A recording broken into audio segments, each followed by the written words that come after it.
Protect your DNA. BioPQQ can promote formation of new mitochondria. Infowarsstore.com. Well, Joel Skousen was on the Alex Jones show today, and he gave a very clear directive for the protesters there in Oregon, the gist of which is basically declare victory and come on home. Now, I thought that Alex offered some really key intel as well for some other things that might be going on behind the scenes. But now the media has been focusing, David, on this growing militia aspect of the story. And, you know, of course, they're going to go with that narrative because it really ties into the right-wing radicalism rising in this country. That's what we really need to be worried about. But they're overlooking some other terrorists that are occupying federal buildings. That's right. That's our right. bloated government. The federal government itself uses violence and intimidation to achieve political means, right? Right. That's the true definition of a terrorism. And of course, there's this article that was on Drudge Report today talking about another sagebrush revolution. The congressman who is from that area, who knows the Hammonds, had some very interesting things to say. And we need to understand what people are really concerned about. And so he really put this into a context. And of course, there's an even larger context than that. But let's put this in context as this congressman was saying. Let's go with this first clip. He talked about the overzealous bureaucracies and the Congress that does nothing. I have seen what happens when overzealous bureaucrats and agencies go beyond the law and clamp down on people. I have seen what courts have done, and I have seen the time for Congress to act, and then it has not.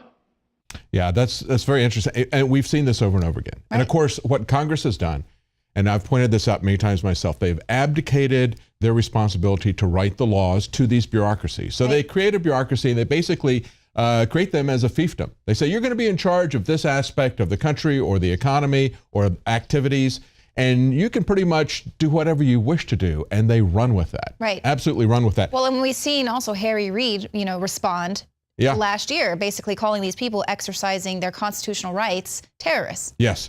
So he wanted to put this in context. He wanted to give them some examples of some of the things that have happened in that community. And part of the context is to understand just how large this county is. He said there's only 7,000 people here, but it is 10 times the size of Rhode Island. He says it's larger than the state of Maryland. And then he had this to say about recent wildfires and their magnitude. Miller Homestead wildfire in 2012 burned 160,000 acres, mostly in this county, if not all. 250 square miles, quarter the size of the state of Rhode Island. That was just in 2012. The Berry Point fire that year in Lake County next door burned 93,000 acres. Last summer alone, we burned 799,974 acres across Oregon. That's both forest and high desert. 2012, 3.4 million acres burned in Oregon. There was another fire in Malheur County, the Long Draw fire in 2012 burned 557,000 acres, 5 times the size of Rhode Island. So 93,000 acres, 557,000 acres, 160,000 acres, all burning. The Hammonds are in prison tonight for setting a backfire that they admit to that burned 139 acres. And they will sit in prison, time served, and time going forward 5 years. Wow. Under a law that I would argue was never intended to mete out that kind of punishment. Absolutely, because that law was passed to talk about terrorism. And as he says in this clip, he says, hey, if you were setting a brush fire in L.A., where you've got tightly packed people, then maybe that was an act of terrorism. It should be addressed like that. But out in this area, they're talking about hundreds of thousands of acres just in that county that burned, and millions of acres that burned. 3.4 million acres in Oregon statewide in 2012. This is 139 acres. Right. Now, to contrast that, I want you to listen to what he says about how the BLM has conducted itself. I would call this the arsony of the BLM. Let's play that clip. I've given you the size of the acreages that burn naturally. I haven't gotten into the discussion about how these fires are often fought and how the federal government frequently will go on private land and set a fire without permission to back burn. That happens all the time. In fact, in the Berry Point fire down in Lake County, They set fire on private timberland as a backburn while the owners of the property were putting out spot fires down in the canyon. I drove down there afterwards. They're darn lucky to have come out alive. There's nobody sentenced under the Terrorism Act there. Oh, heck no. It's the government. I can tell you a few years back in Harney County, because I went and held a meeting out there right as the fire was being put out, that the fire crews came in, went on private ground, lit a backfire on private ground behind a fence line that then burned out the farmer's fence, the rancher's fence, and burned all the way over and down into a canyon where there was a wetland, which would have been the natural break to stop the fire from the other side. You see, they never needed to burn that land. These things happen in the course of fighting fire. Doesn't mean they're right, but rare is it that somebody ends up 5 years in prison. And of course, Leanne, what he's pointing out here is that you got a massive wildfire. People are trying to take care of this. Things are going to happen. This is such a minuscule amount of land compared to what the fire was doing. Like we said before, hundreds of thousands of acres are burning. 139 acres got onto their land. But then what does the BLM do? It's not just in these particular cases that the Congressman Walden was talking about. There's been multiple cases where they have destroyed livestock. They've destroyed buildings, not just a fence. A fence is an expensive thing, especially when you got that much fencing there.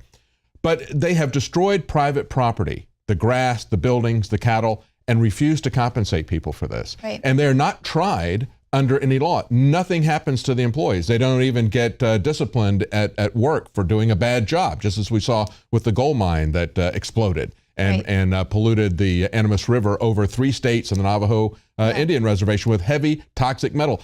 Nothing has happened to them. They're not accused of being terrorists, and of course they aren't terrorists. Right. But they don't even get penalized for their incompetence or their maliciousness, if that's what that was, because there are people that said that was a deliberate attempt to get a super fund there. They were warned in advance that was going to happen.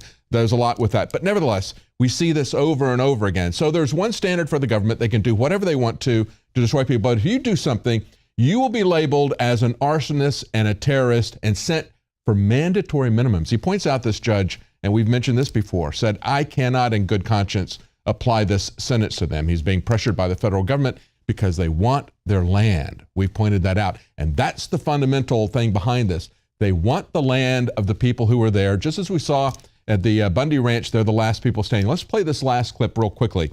This is BLM arrogance. Some of the agencies decided to reinterpret it. And the first thing they tried to do is shut down this kids' running camp because they said, well, too many, maybe more than 20 run down this canyon back up, as they had for many, many years. So they wanted to shut it down. So we had to fight them back, said, no, the law says historical standards. See, the bureaucracy wants to interpret the laws we write in ways they want. And despite the fact we created the first cow-free wilderness in the United States under this law, and said clearly in this law that it would be the responsibility of the government to put up fencing to keep the cows out as part of the agreement, the Bureau of Land Management said, no, we're not going to follow that law. And they told a rancher they had to build a fence. I networked with my Democrat colleague, Mr. DeFazio from Oregon, who was part of writing this law. I said, Peter, you remember that, right? He said, yeah, I didn't like it, but that was the case. BLM still wouldn't listen. Okay, so we don't have time for that full clip, but what you can hear is that he's saying to his colleague, says, you remember, they were going to pay for the fence, but now they're just ignoring that. That's his frustration. And he goes on for quite some time talking about what he went through to try to get them to obey the law that he wrote. Okay, and that's the furious thing about it, is that they will not obey the law. They will not obey the Constitution. They're there to essentially set up a complete control of people.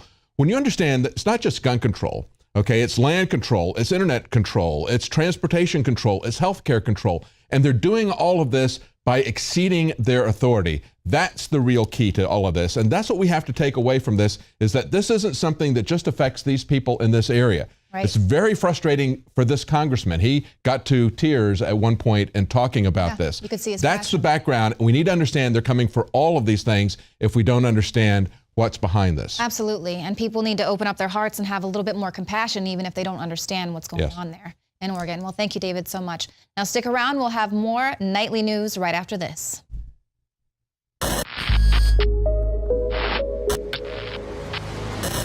Brain Force is here. Ladies and gentlemen, I've been on this the last few months. You probably noticed I've been more crazed, more focused, less brain fog, more energy, more special reports, and it's because of Brain Force. One of the worst things with most energy products is it's not sustainable, right? You're gonna crash, you're gonna feel really bad afterwards. This has a bunch of different antioxidants and compounds and polyphenols. Everybody's on these drugs to knock their brain out because the brain's so fried. We kept changing this formula over and over and over again until it became sort of a grand puzzle. For example, the L-theanine inside of it, that is activated by the different compounds in the yerba mate that we put inside of it as well. This just increases the compounds you already have. This is what you're actually designed to run on. Exactly. It's kind of like a car will run on one form of junkie gas, but it runs really good on what it's designed for. You will find Brain Force, Survival Shield X2, and other game-changing products at InfoWarsLife.com or call 888-253-3139.